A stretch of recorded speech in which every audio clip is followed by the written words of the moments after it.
what is the dominant tendency that you speak of that you think has led us into the morass?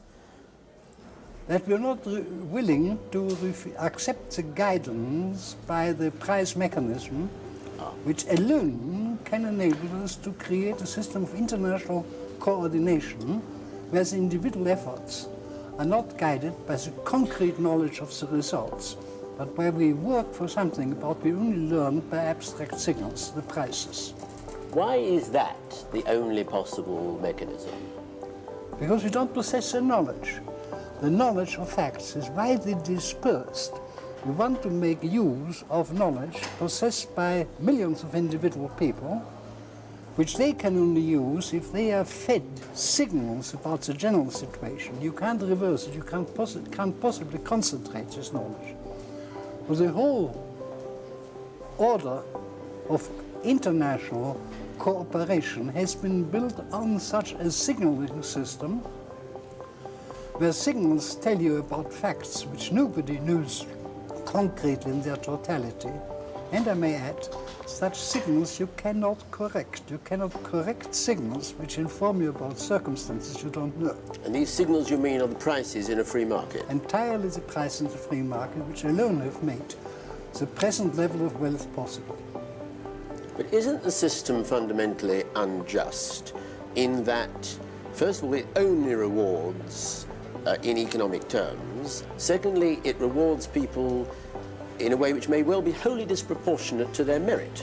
I admit both of this, but it can't be just. I mean, a guide system which decides which things happen to be most important for the rest of man in person cannot take any concern of the merits of the individual. Whether at a particular moment your services are very valuable to your fellow man or not does not entirely depend on you. And what we need is that people are forced to do what is beneficial to the rest, irrespective of what merit there is behind it or not. The whole idea that society can be made to behave according to human conceptions of individual morals is completely mistaken. We cannot accept from society that it's just, it's a concept that just is not applicable to society. But surely, can't we, while even if we accept your basic premise, can we not reward people in our society, not perhaps according to a scale of their virtue, but at any rate according to a scale of their needs? After all, the needs of one individual and another do not differ according to his ability to compete in the market. No. What we can, but can only in a wealthy society, is to assure for all a certain minimum below which nobody needs to fall. Beyond this, we must use the signaling system of prices as the indicators what people ought to do. And that can have nothing to do with their individual merits or needs. Indeed, it will probably help them more to satisfy their needs if they are constantly directed to where their efforts bring the greatest benefit to their fellows than if we try to assess the rewards according to needs. It just cannot be done generally. It leads only to some people who have political powers being privileged. But isn't it a philosophy based essentially on selfishness? That is to say, the only spur, it seems, is gain. What about altruism? Where does that come in? It doesn't come in.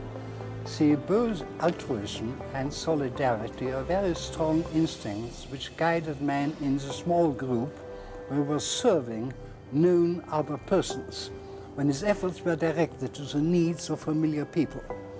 Now, we have grown as rich as we are because we replaced this by a system where we no longer work for the known needs of known other people and no longer use the known assistance of other people, but where our effort is completely guided by price signals, which for the individual means that I must use my resources, but that's a maximum of excess of what resources is sacrificed for the purpose.